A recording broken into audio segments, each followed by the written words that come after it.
दोस्तों नमस्कार। उत्तर प्रदेश की सियासत लगातार रंग बदल रही है। पिछले 2 महीने लगातार भारतीय जनता पार्टी के भीतर उठापटक चलती रही। योगी आदित्यनाथ आज हटाए जाएंगे, कल हटाए जाएंगे, परसों हटाए जाएंगे, ये चर्चा लगातार चलती रही। और गुजराती लॉबी के कई मोहरे, कई प्यादे लगातार बयानबाजी करते रहे, चाहे वो केशव प्रसाद मौर्य हो, संजय निषाद हो, ओम प्रकाश राजभर हो, अनुप्रिया पटेल हो। ये तमाम नेता योगी आदित्यनाथ को लगातार घेर रहे थे और उस समय ऐसा लग रहा था कि जैसे केशव प्रसाद मौर्य को मौका मिलने वाला है। लेकिन स्टूल मंत्री के नाम से मशहूर केशव प्रसाद मौर्य के लगता है मंसूबे अधूरे ही रह जाएंगे। उनके ख्वाब क्या अब पूरे नहीं हो सकते? आज केशव प्रसाद मौर्य ने आश्चर्यजनक रूप से तारीफ कर डाली योगी आदित्यनाथ की। कल मिर्जापुर में थे केशव प्रसाद मौर्य। गौरतलब है कि इस समय 10 विधानसभा क्षेत्रों में उपचुनाव की तैयारी चल रही है। केशव मौर्य के भी कंधों पर जिम्मेदारी है। लेकिन उन्होंने मिर्जापुर की सभा में एक तरफ तो नरेंद्र मोदी की तारीफ की, जो हर भारतीय जनता पार्टी के कैडर का और नेताओं का वो प्रातः स्मरणीय श्लोक है, कर्तव्य है। और वो नॉन बायोलॉजिकल जो प्रधानमंत्री हैं उनकी स्तुति गान करना। तो केशव मौर्य ने कहा कि नरेंद्र मोदी जैसा नेता और प्रधानमंत्री दुनिया में कोई नहीं। और उसी में केशव प्रसाद मौर्य ने कहा और योगी आदित्यनाथ जैसा कोई दूसरा मुख्यमंत्री भारत में नहीं। तालियां बजी होंगी कि लोगों ने थोड़ा मस्ती मारी होगी। लेकिन ये आखिर हुआ क्यों, जरा इसकी तफसील से करेंगे पड़ताल। और उत्तर प्रदेश में कौन कौन से सियासतदान और कौन कौन से राजनीतिक दल इस समय उपचुनाव के जरिए 27 के चुनावी मैदान में ताल ठोकने जा रहे हैं, इसकी भी करेंगे चर्चा। अखिलेश यादव ने केशव प्रसाद मौर्य पर तंज मार दिया इसी बात। किसी ने पूछा कि आज तो केशव मौर्य ने तारीफ कर दी योगी आदित्यनाथ की। अखिलेश यादव ने कहा कि डांट दिया होगा मुख्यमंत्री ने। सुनने में आया है कि केशव मौर्य को जब वो डांट देते हैं कि चुप रहिए तो वो चुप हो जाते हैं। केशव प्रसाद मौर्य की कोई बेइज्जती पहली बार नहीं हो रही है। स्टूल मंत्री तो वो कह ही जाते हैं। कई बार तो उनको मंच पर भी जगह नहीं मिली। तो इस तरह के हालात केशव प्रसाद मौर्य के रहे हैं। लेकिन अखिलेश यादव का भी ये कहना कि केशव मौर्य की बीजेपी में कोई हैसियत नहीं है, इसके राजनीतिक मायने भी हैं। ये केवल व्यक्तिगत अटैक नहीं है बल्कि राजनीतिक। अखिलेश यादव पिछले 1 साल से एक नई राजनीतिक पारी खेल रहे हैं। एक नया प्रयोग उन्होंने किया है, पीडीए, पिछड़ा, दलित और अल्पसंख्यक। ये राजनीति जब वो कर रहे हैं तो लोकसभा चुनाव में उन्हें बड़ी सफलता भी मिली। उन्होंने अपने पिता मुलायम सिंह यादव का रिकॉर्ड तोड़ा। मुलायम सिंह यादव ने 36 लोकसभा की सीटें जीती थीं मैक्सिमम, और अखिलेश यादव ने 2024 के लोकसभा चुनाव में 37 सीटें जीती। और इसमें 2 फैक्टर सबसे बड़े काम कर रहे थे, बल्कि 3। पहला फैक्टर था कि जो संविधान बचाने का नैरेटिव बना, वो नैरेटिव जमीन पर अपने से काम कर रहा था। सोशल मीडिया के जरिए, यूट्यूब के जरिए, सामाजिक आंदोलनों के जरिए। और वो नैरेटिव राहुल गांधी के जरिए उत्तर प्रदेश में नए ढंग से पहुंचता है। मैं ये नहीं कहूंगा कि वो पहली बार पहुंचा, क्योंकि वो जमीन पर था। राहुल गांधी ने उसे धार दे दी, उसे बड़ी आवाज दे दी। अखिलेश यादव ने भी उस नैरेटिव को थाम लिया। एक बड़ा फैक्टर ये था और दूसरा फैक्टर था वो था अखिलेश यादव की सोशल इंजीनियरिंग का।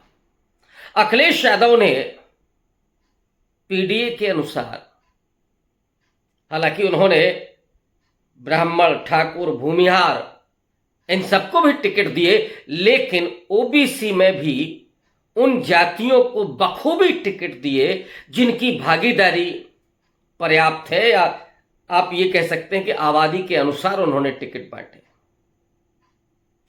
कुर्मी, मौर्य कुशवाहा, निषाद कश्यप, राजभर भी, इन जातियों को बड़े पैमाने पर यादव और मुस्लिम टिकट उन्होंने काटे। इन जातियों को बड़े पैमाने पर टिकट दिया। दलितों में जाटव और पासी को अच्छे खासे टिकट दिए। राहुल गांधी का साथ, कांग्रेस पार्टी का साथ उसने सुनिश्चित किया अखिलेश यादव की जीत को। और ये 3 फैक्टर्स के जरिए, यानी पीडीए फॉर्मूला, सोशल इंजीनियरिंग, संविधान बचाने का नैरेटिव जो जमीन पर था ही, और कांग्रेस का साथ सहयोग, उसने अखिलेश यादव को एक बड़ी जीत दिलाई। उसके बाद, और अखिलेश यादव की वो जो जीत है, आज वो विपक्ष में कांग्रेस पार्टी के बाद सबसे बड़ी पार्टी है, सबसे बड़े राजनीतिक दल है। तीसरे नंबर पर ममता बनर्जी है। उत्तर प्रदेश जैसे सूबे में अखिलेश यादव 5 साल मुख्यमंत्री रहे और नए कार्यों के लिए अखिलेश यादव जाने जाते हैं, चाहे टेक्नोलॉजी का मामला हो या स्टेडियम से लेकर के और मेट्रो, एक्सप्रेस वे, ये नई चीजें, खास करके जो यूरोप, ऑस्ट्रेलिया और अमेरिका में जिन चीजों का मुआयना उन्होंने किया, उसे जमीन पर उतारने का काम अखिलेश यादव ने किया था। लेकिन कुछ पिछली गलतियां और उस समय भी जो उन्होंने गलतियां की थी, उसका खामियाजा उन्हें 22 के इलेक्शन में भुगतना पड़ा। लेकिन एक बार फिर से एक नया प्रयोग करते हुए और सुधार करते हुए अखिलेश यादव ने जो बढ़त बनाई है, उसके अनुसार 2027 के वो सबसे बड़े दावेदार के रूप में सामने आ रहे हैं। लेकिन खास बात यह है कि इस उपचुनाव में, कई उपचुनावों के बाद मायावती ने भी अपने प्रत्याशी उतारे हैं। एक तरह से कमर कस ली है उन्होंने इस चुनाव में। और मायावती के बारे में यह कहा जाता है कि एक बेहतरीन स्ट्रेटजी वो बनाती हैं। मायावती की सबसे बड़ी कमजोरी रही कि वो जमीन पर नहीं उतरी, उनके यहां से लीडरशिप खत्म हो गई और इसने उनके वजूद को ही प्रश्नांकित कर दिया। लेकिन इस बार वो एक रणनीति के तहत चुनाव मैदान में है। अब ये देखना होगा कि वो पार्टी जो 9.39% पर आकर के पहुंच गई है, लोकसभा में एक भी सीट नहीं है, विधानसभा में सिर्फ एक सीट है, वो पार्टी उपचुनाव में कितना रिजल्ट दे पाती है और उसके बाद ही 27 की लड़ाई तय होगी। इसलिए मैं कह रहा हूं कि बीएसपी जैसी पार्टी भी चुनाव मैदान में है। कांग्रेस पार्टी, जिसमें राहुल गांधी लगातार पूरे देश में जा रहे हैं और कहीं भी आपदा के समय भी पहुंच रहे हैं और लगातार वैचारिक स्तर पर भी इस देश का नेतृत्व कर रहे हैं। नौजवानों की रोजगार का सवाल हो या महंगाई का, गरीब रामचेत का सवाल हो या सब्जी का ठेला लगाने वाले उस व्यक्ति का, या फिर कारीगर तबका हो, कुली हो, किसान हो, इन सबके साथ बेहद आत्मीय संबंध बनाने वाले राहुल गांधी इस समय देश के सबसे लोकप्रिय नेता बन चुके हैं। सामाजिक न्याय के आइकॉन के रूप में राहुल गांधी को जननायक के तौर पर देखा जा रहा है। बहुत सारे लोग उन्हें सामाजिक योद्धा के रूप में भी पेश कर रहे हैं।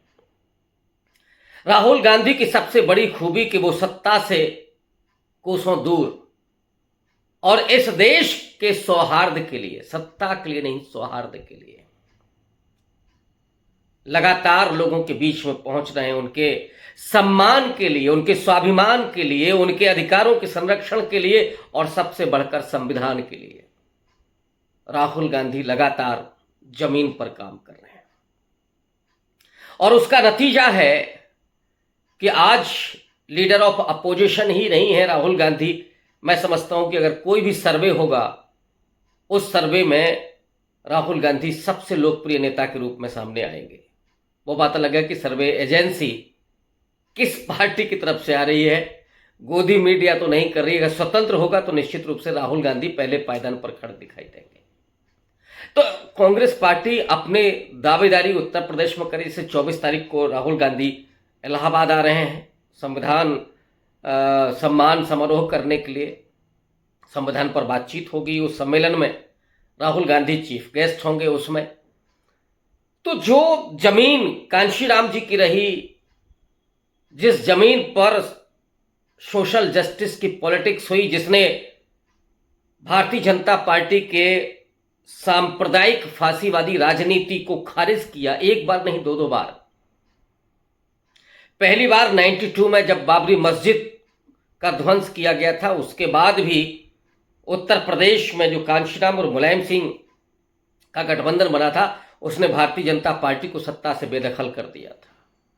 और दूसरा मौका 2024 का लोकसभा चुनाव बनता है, जब 20 जनवरी को नरेंद्र मोदी राम मंदिर का उद्घाटन करते हैं और उसी अयोध्या में फैजाबाद लोकसभा सीट पर बीजेपी चुनाव हार जाती है।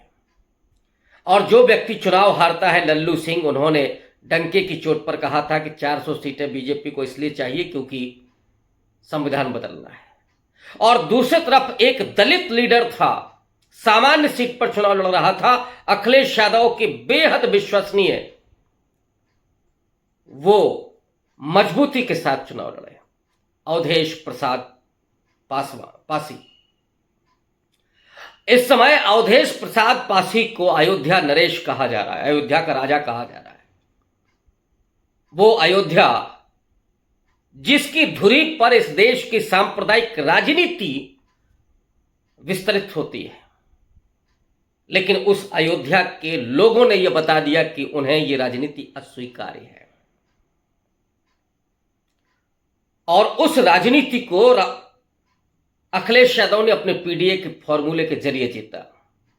एक बड़ा मास्टर स्ट्रोक आप कह सकते हैं, एक बड़ा प्लेइंग कार्ड था, ट्रंप कार्ड था कि एक जनरल सीट पर उन्होंने एक दलित कैंडिडेट को उतार दिया। बेहद लोकप्रिय ही नहीं बल्कि उस सीट पर और अधिकांश सीटों पर दलितों की जो हिस्सेदारी है वो बड़े पैमाने पर है। अगर पॉलिटिकल पार्टीज को ये बात समझ में आ जाए कि जनरल सीटों पर अगर वो दलित को टिकट देते हैं जहां पे संख्या ज्यादा है दलितों की, तो निश्चित रूप से उनको सफलता मिल सकती है। और ये प्रयोग अखिलेश यादव ने किया।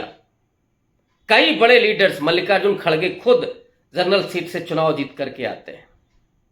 ये एक फॉर्मूला हो सकता है, ये एक ट्रंप कार्ड हो सकता है जिसे खेला अखिलेश यादव ने और उसमें जीत मिली। वहीं पर मिल्कीपुर में अभी उपचुनाव होने वाला है और अवधेश प्रसाद ने ताल ठोकी हुई है। उन्होंने कहा है कि यहां फिर से बीजेपी को हराएंगे। इन उपचुनावों के मद्देनजर इस समय जो बिसात बिछ रही, उस बिसात में केशव प्रसाद मौर्य शहीद हो चुके हैं। वैसे भी अमित शाह के वो प्यादे थे और प्यादों को दांव पर लगाया ही जाता है, प्यादा कभी राजा नहीं बनता। केशव प्रसाद मौर्य ये भूल गए कि 2017 के इलेक्शन में जो मेहनत उन्होंने की थी, एक पिछड़ा लीडर के रूप में केशव प्रसाद मौर्य को आगे करके भारतीय जनता पार्टी ने 3/4 सीटें जो जीती थी उत्तर प्रदेश में, लेकिन ताजपोशी गोरखपुर मठ के महंत योगी आदित्यनाथ की होती है। मुख्यमंत्री वो बनते हैं और केशव प्रसाद मौर्य अपने हाथ में केवल झुंझुना हिलाते हुए रह जाते हैं। और उस पार्टी में जिसमें आरक्षण खत्म हो रहा हो, 69,000 जो शिक्षक भर्ती का घोटाला एक तरह से हुआ, जिसमें आरक्षण का डाका डाला गया, उस पार्टी में लंबे समय तक चुप्पी साधे रहे केशव प्रसाद मौर्य। क्या उनका समाज केशव प्रसाद मौर्य को माफ करेगा? लेकिन विपक्ष मौके दर मौके पर इस मुद्दे को उठाता रहा, चाहे राहुल गांधी हो। राहुल गांधी ने भी अपनी भारत जोड़ो यात्रा में उन तमाम छात्रों से, उन अभ्यर्थियों से मुलाकात की थी जो उस आंदोलन में शामिल थे। और सैल्यूट करना होगा उन अभ्यर्थियों को जो लगातार आंदोलन कर रहे थे। पिछले 2-3 साल से लगातार सड़क पर लाठियां खाते हुए, डंडे खाते हुए, गालियां सुनते हुए, सरकार की प्रताड़ना झेलते हुए वो नौजवान अभ्यर्थी डटे रहे और उनको जीत मिली। इलाहाबाद हाई कोर्ट ने नए तरह से मेरिट बनाने की बात की। अब केशव प्रसाद मौर्य का मुंह खुलता है, लेकिन जाहिर तौर पर प्यादों को तो शहीद होना ही है। और ये बेबसी दिखाती है जब वो योगी आदित्यनाथ को ये कह रहे हैं कि भारत के सबसे सर्वश्रेष्ठ मुख्यमंत्री योगी आदित्यनाथ है। अखिलेश यादव का तंज करना बनता ही है। धन्यवाद।